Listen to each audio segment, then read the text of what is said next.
Rasulillah, salatullah salamullah ala yasin habibillah, ala yasin habibillah. Ya Allah, salawat bismillah wa bil habib Rasulillah wa kulli mujahidin lillah bi anil badri ya Allah, bi anil badri ya Allah. Salatullah salamullah ala taha Rasulillah, salatullah salamullah ala yasin habibillah, ala yasin habibillah. Masya Allah, kalau habis sholawatan tuh adem ya, Ustadz ya, tenang. Apalagi nih buat jamaah Islam Tindak bagian tengah dan timur. Selamat bergabung. Oh iya, lihat tuh, banyak loh yang baru bergabung loh. Ada dari Samarinda, Makassar, Masya Papua, Allah. Ambon, baru bergabung. Assalamualaikum. Waalaikumsalam. Kita sedang membahas tema yang menarik loh, temanya anak yang menunggu di pintu surga. Apa ibu-ibu temanya? Anak yang Menunggu di pintu surga. Alhamdulillah. Masya Allah. Ustazah Balik lagi dulu, ya terima kasih ya Ustazah. Ustaz Maulana jangan Sama-sama. kemana-mana. Ya, anak Yang menunggu di pintu surga. Tapi bicara masalah anak yang menunggu di pintu surga nih Ustaz. Ya. Katanya ada amalan istighfar, katanya itu Ya. bisa membantu atau mengangkat derajat orang tua kita sehingga bisa Ya. masuk ke surganya Allah. Nah kalau kita lihat kasusnya Reva nih. Reva kan bekerja untuk memenuhi kebutuhan ekonomi keluarganya juga. Tadi bilang Ya. katanya mau beli baju untuk ibunya juga. Bagus. Itu bisa mengangkat derajat orang tuanya juga gak sih sehingga masuk ke surga Insya Allah? Amin. Setara juga sama istighfar? Amin. Masya Allah. Saya mohon penjelasannya ya Ustadz. Makasih banyak. Bismillahirrahmanirrahim. Assalamualaikum warahmatullahi wabarakatuh.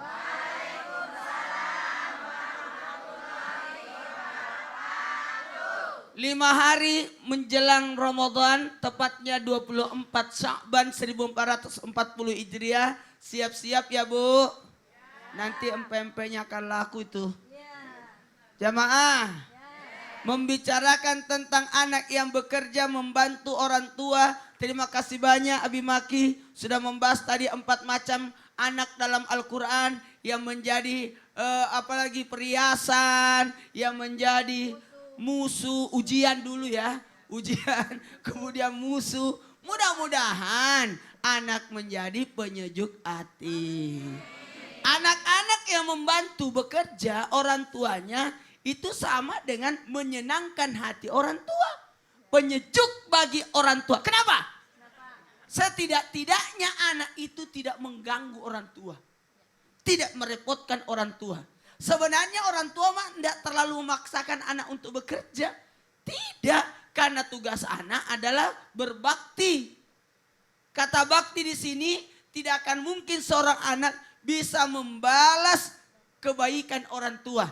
Sekalipun dia melakukan apapun, tiap bulan dinaikkan umroh, tiap tahun dinaikkan haji, tidak akan terbalas air susu setetes yang pernah dia isap dari orang tuanya. Jadi jangan pernah merasa sudah berbakti atau sudah membalas jasa. Ingat, melaksanakan perintah agama sebagai bakti ini adalah perintah Allah kepada anak untuk orang tuanya, kepada orang tuanya. Kenapa? Bisa jadi anak yang dalam hal ini akan menjadi sesuatu yang membahayakan orang tua, tapi karena baktinya menyebabkan orang tuanya bukan marah karena sebagai musuh, bukan susah karena sebagai ujian, tapi ternyata menyenangkan hati orang tua. Tepuk tangan dulu buat anak-anak. Jadi samaannya orang yang bekerja itu artinya keringatnya keluar, kelelahan, maka berjatuhlah dosa-dosanya. Maka sama halnya dia beristighfar, penghapusan dosa buat anak yang bekerja. Nah, apalagi kalau bisa meringankan beban orang tua dan tidak merepotkan. Makasih banyak, Repan. Ya Ustaz. Ya. Enggak pernah minta duit ya? Enggak, Enggak pernah minta duit sama orang tua? enggak, Enggak pernah nyusahin? enggak. Setidak-tidaknya membantu orang tua. Iya. Masya Allah, siapa yang punya anak seperti ini hebat banget. Aku mau sedih tapi jangan ah. Nanti tahan ntar malam. Oh. Karena 100 hari istri saya. Oh. Jamaah. Apalagi? Oh, anak yang membantu orang tua menjadi tabungan kebaikan buat anak. Insya Allah. Jadi anak yang sholat, anak yang membantu orang tua, anak yang berbakti pada orang tuanya. Menjadi tabungan, menjadi bekal untuknya untuk menjadi anak soleh. Berarti secara nggak langsung mengangkat derajat si orang tua itu. Bukan hanya orang tua tapi memperbaiki dirinya untuk kedepannya bagaimana dia bisa menjadi anak yang baik, menjadi anak yang soleh supaya menjadi bekal untuknya untuk menjadi kebaikan supaya tidak menjadi penghuni neraka, apalagi bisa membantu orang tuanya akan menjadi pembelajaran buat dia supaya jadi lebih baik lagi. Amin. Amin ya Allah, amin, Masya Allah. Jazakallah khair Ustaz Maulana. Iya. Jamaah. Tadi pas lagi break, Ustazah Lulu bisikin saya, Son, ini Revan ini ada sesuatu yang spesial. Ah, spesial apa? Spesial banget nih. Sespesial martabak. Enggak, pokoknya ada yang beda. Ih, Ustazah suka beda-bedain orang. Bukan itu. Pokoknya kalau nggak percaya, lihat dulu tayangan yang berikut ini. Oh, saya jadi penasaran. Kalau gitu kita sama-sama lihat dulu yuk tayangan yang berikut ini. Silakan. Oke, baiklah. Ini masih banyak Ustazah. Apa kita bantuin aja ya? Oh, Kita ya udah keliling kita nih. cobain Ya? gimana rasanya jadi Boleh, Revan. boleh, Ya, boleh, yaudah. boleh. Yuk, Ini oke. taruh lagi di atas pala ente boleh kali? Enggak, Jatuh kagak ya? enggak. Gue ngeri jatuh. Enggak apa-apa. Ayo. Yuk. Ayo siap. Kemana nih kita ke sana? Mana? Oh ke sana. Tempe.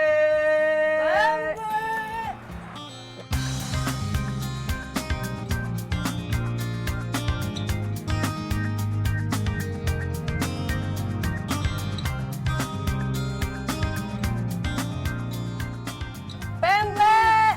Udah, alhamdulillah. Kita udah laku beberapa. Tapi sebelum kita balik, kita hitung-hitung dulu. Ya, ya coba berapa? 40 berarti Karena saya ada berarti ini ente 20 ane 20 ya. Dia? Dapat. Oh, parah. Jangan.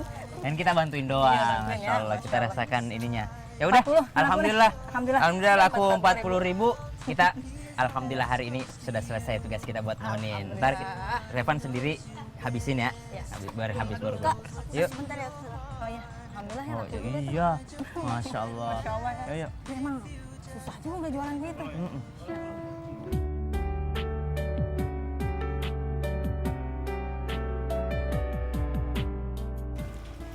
Oh nggak ada apa? Enggak kak, ini mau masukin Lah. uang. Kan tadi habis jualan itu hasilnya. Enggak mau masukin apa? Semuanya nih. Ah, Masya Allah. Lagi nih. Bismillah ya, insya Allah berkah. Masukin lagi. Udah. Oh, udah Masya Allah. Jadi, waduh, apa ya? Terenyuh. Ternohok, ini rasa, Masya Allah. tertohok.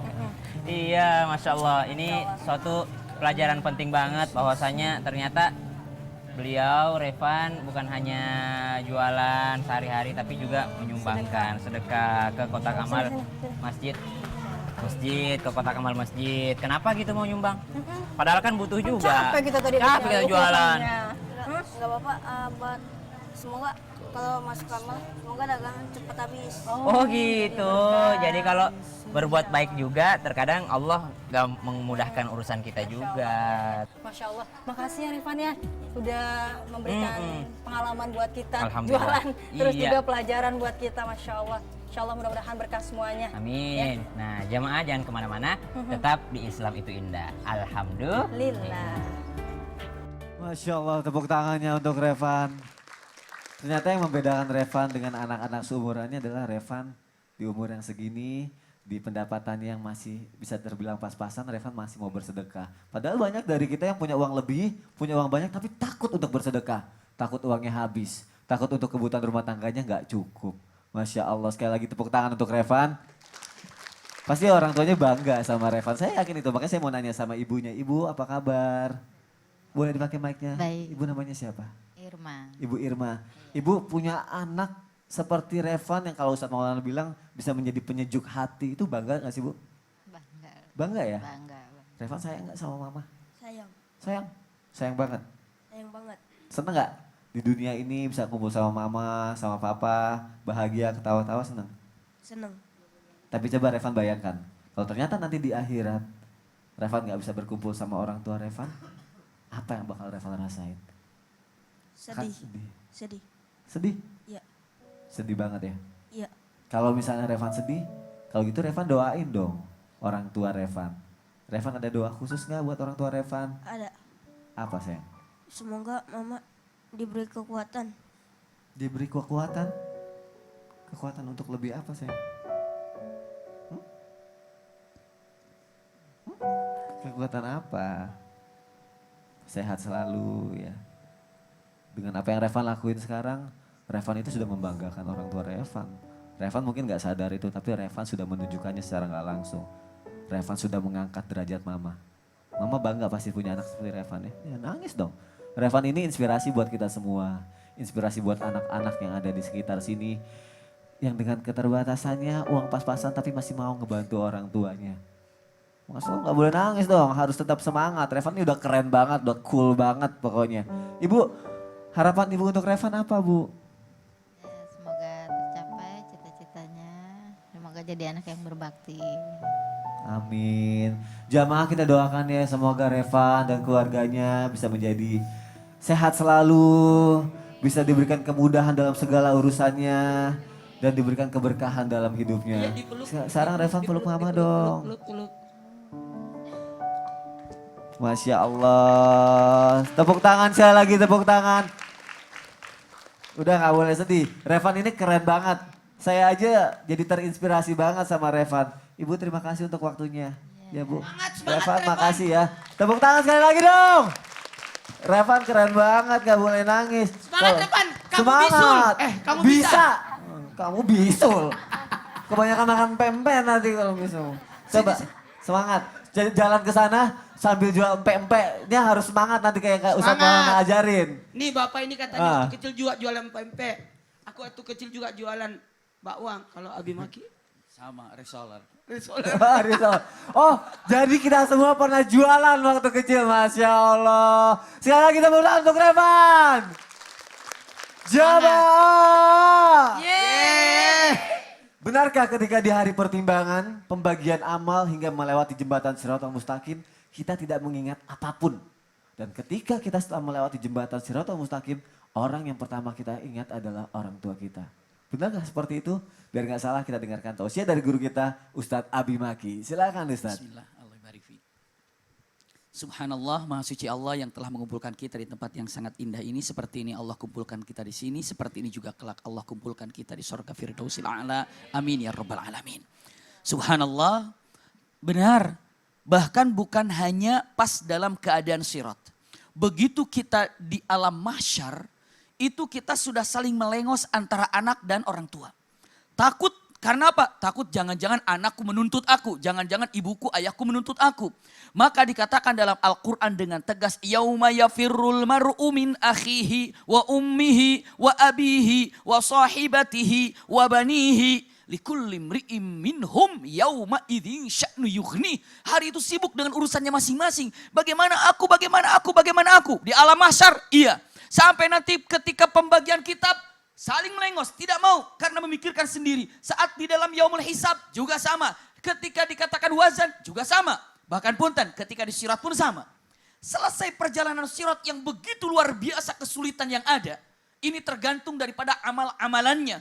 Ada yang secepat kilat, ada yang seperti berlari bagaikan angin. Dan ada juga yang berlari seperti biasa. Dan punten, ada juga yang berjalan dengan kesulitan, ada yang merangkak dan ada yang jatuh, tergantung amalan kita. Selesai di sirat baru kita masuk, bukan masuk surga tapi namanya qantarah. Mungkin kita belum banyak mendengar qantarah itu apa. Qantarah itu selesai daripada sirat, tuntas baru ke qantarah. Kalau yang namanya sirat semua orang beriman, orang tidak beriman semuanya berang. Jatuh dan tidak jatuh semuanya berang. Tapi begitu di qantarah ini adalah hanya orang-orang yang mukmin saja tapi yang punya urusan antara manusia dengan manusia. Itu adalah permasalahan di qantarah. Dan yang paling luar biasa begitu anak sampai di kantara, yang pertama kayak dipikir adalah mana ibuku, mana ayahku, mana ibuku dan mana ayahku. Masya Allah. Usikum wa iyaya nafsi bitaqwallah. Ada seorang sahabat setiap ngaji bawa anaknya, setiap ngaji majlis ada anaknya. Lalu Rasulullah mengatakan, ini anakmu, iya, atuhibbuhu, kamu mencintainya? Ya Rasulullah, bikulli qalbi, dengan rasa hatiku ini aku mencintainya kepada dia. Lalu Rasulullah mengatakan, semoga Allah menyayangimu dan anakmu. Beberapa lama orang tua itu datang tapi nggak bawa anak. Ditanya, kemana anakmu? Anakku sudah wafat ya Rasulullah. Sambil berlinang air matanya. Punten, saat ayah itu laki-laki itu pergi, Rasulullah tiba-tiba menarik bajunya. Ditarik bajunya, kaget laki-laki itu. Kenapa ya Rasulullah, engkau menarik bajuku dengan begitu kerasnya dan begitu kencangnya, ada apa? Rasulullah mengatakan, hakada, seperti tarikan tanganku inilah anakmu akan menarik bajumu menuju surga. Subhanallah. Tiba-tiba merenggutnya. Dan luar biasa kata-kata yang terindah Rasul. Ya demikian iya. Walaupun apapun yang terjadi kepadaku, jika anak itu saleh dan ini adalah anak yang masih kecil, belum balik, ini adalah satu keuntungan yang luar biasa. Mukminin, mukminat, melalui Islam itu indah. Disampaikan kata-kata indah bagi yang memiliki putra-putri wafat belum balik, mereka akan memegang baju pakaian ayahanda dan bunda dan menariknya ke dalam sorga. Masya Allah. Bahkan dalam beberapa riwayat yang sangat luar biasa, saat seorang anak itu dimasukkan ke dalam sorga, ada sekelompok anak-anak tidak mau masuk sorga. Apakah mereka tidak mau masuk sorga? Mereka mengatakan, saya tidak mau masuk sorga sebelum tahu di mana ibuku, di mana ayahku. Subhanallah, ternyata anak itu mendengar teriakan tangisan, jeritan-jeritan. Lalu anak itu bertanya, Jibril itu seperti kenal, suara siapa itu? Ya Rob, itu seperti aku kenal, suara siapa? Itu suara ibu bapamu. Ya Allah, aku tidak mau masuk surga kecuali dengan ibu dan bapakku. Maka Allah katakan, tarik ibu bapaknya dan masukkan ke dalam surga bersama anaknya. Karena anak yang wafat dalam keadaan masih kecil belum balik. Dan itu tabungan sebenarnya buat kedua orang tuanya. Tabungan untuk kedua orang tuanya. Subhanallah, demikian adanya. Allah ibarik. Masya Allah. Makanya mungkin semasa hidup kita bisa melakukan apa yang dilakukan Revan juga ya Ustadz Betul, ya. betul. Mengangkat derajat orang tua kita sehingga akhirnya kita nanti bisa membawa orang tua kita juga untuk ke surganya Allah. Betul, itu bisa menarik seperti itu. Allahu Akbar. Masya Allah. Jazakallah khair. Wa iyyakum Ustadz. khairal jaza. Jamaah. Saya yakin setiap orang tua pasti bangga punya anak seperti Revan. Revan umur segini sudah berusaha untuk mengangkat derajat orang tuanya. Sudah berusaha menjadi penyejuk hati orang tuanya. Revan mumpung ada di sini nih sayang. Sekarang mau ada yang kamu tanyain gak sama guru-guru kita? Apa yang kamu lakuin itu udah luar biasa banget loh. Siapa tahu dengan kamu bertanya ada ilmu lagi yang bisa ditambah lagi buat kamu. Ayo ada yang mau ditanyain gak? Mau. Kata Mau? Ustazah kan bila ada Mau orang Ustazah tua- langsung ya? Oh iya boleh. Bila ada orang tua yang marah dan kecewa, maka anaknya pintu surganya di tengah maka ketutup. Ketutup kalau misalnya orang tua anak itu kecewa gitu pada anaknya. Gimana? Ya kan tadi Ustazah di segmen awal Heeh. katanya ada pintu surga yang tengah. Heeh. Nah, kata Rifan kenapa? Kalau orang tuanya marah, apa pintu surga itu tertutup gitu. Oh, kalau misalnya orang tuanya marah sama anaknya pintu surganya ketutup. Ustadz kalau kita lihat si Revan tuh kayak mukanya tulus banget ya Ustadz ya. Kayak muka mamanya. Kayak mamanya Masya Allah. Ustazah kan tadi sudah terlibat langsung tuh sama Revan bantu jualan PMP, jadi boleh dong dijawab. Iya, jelas dalam hadis ridho Allah fi ridho walidain wa sukhtullah fi sukhti walidain. Ridhonya Allah terdapat pada ridho orang tua, begitupun juga sebaliknya. Artinya apa? Cari ridho orang tua. Walaupun ketika marah, ya orang tua mohon maaf. Walaupun orang tua marah, tidak ada sampai orang tua yang memang benar-benar murka terhadap anaknya. Masih ada membuka pintu maaf. Karenanya insya Allah mudah-mudahan kita segera meminta maaf kepada orang tua kita. Kemudian Rasulullah bersabda, roghima anfu 3 kali celakalah. Yang memang mendapati orang tuanya lanjut kemudian tidak mendapatkan syurganya. Ya, terlebih orang tua yang memang sudah lanjut usianya gitu kan. Insya Allah mudah-mudahan kita jaga dari segi perkataan kita. Kemudian ini juga termasuk akbarul kabair. Ala unabbiukum bi akbaril kabair, apakah engkau akan aku beritahu tentang dosa yang besar. Salah satunya adalah durhaka terhadap orang tua. Jadi jawabannya insya Allah mudah-mudahan kita jaga hati orang tua agar tidak tertutup pintu surga. Jadi lebih baik menjaga hati orang tua, jangan bikin orang tua marah gitu ya Ustazah ya, biar Betul. pintu surganya nggak ketutup. Betul. Masya Allah, itu pasti sudah Revan lakukan sekarang karena Revan sangat menjaga hati orang tuanya. Sekali lagi tepuk tangan untuk Revan. Jamaah. Setelah ini masih ada nih ilmu yang luar biasa banget. Buat anak-anak yang mau menunggu orang tuanya di pintu surga, jangan kemana-mana. Tetap di Islam itu indah. Jamaah, oh jamaah. Alhamdulillah. Si kecil yang tangguh, dia yakin akan Tuhannya, telah sediakan rezekinya di sana.